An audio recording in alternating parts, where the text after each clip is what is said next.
Je m'appelle Karim. J'ai été musulman pendant une trentaine d'années. Un musulman assez observant, hein. Toutes les prières, pas d'alcool, pas de drogue, pas de femme jusqu'à me marier. Du coup, j'ai été puceau jusqu'à 25 ans.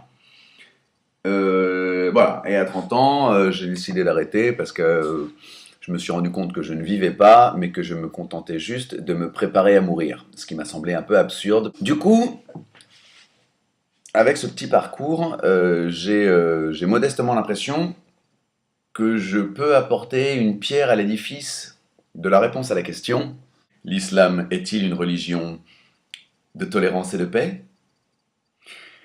Non. Mais alors, l'islam est-il une religion de violence et d'oppression? Non, ni l'un ni l'autre. Comme toutes les religions, c'est ce qu'on en fait. Ce sont les hommes qui sont violents, ce sont les hommes qui sont pacifiques. Une voiture, par exemple, ça peut tuer des vies si c'est conduit par un chauffard, et ça peut sauver des vies si c'est conduit par un pompier, par exemple. Vous voyez? Voilà.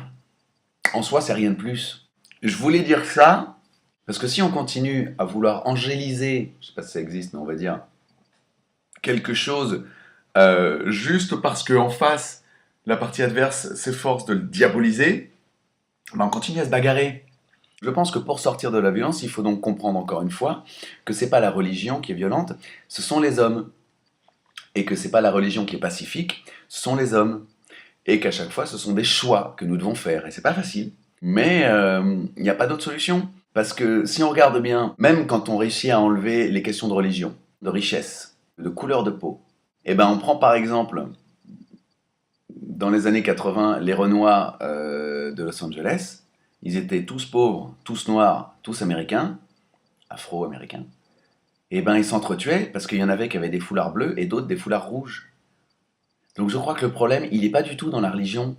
Le problème, il est dans les hommes. Maintenant, en tant qu'être humain, comment est-ce que je peux choisir d'être le plus gentil pour mon voisin? Voilà, c'était pour dire rien du tout. Je fais des petits bisous.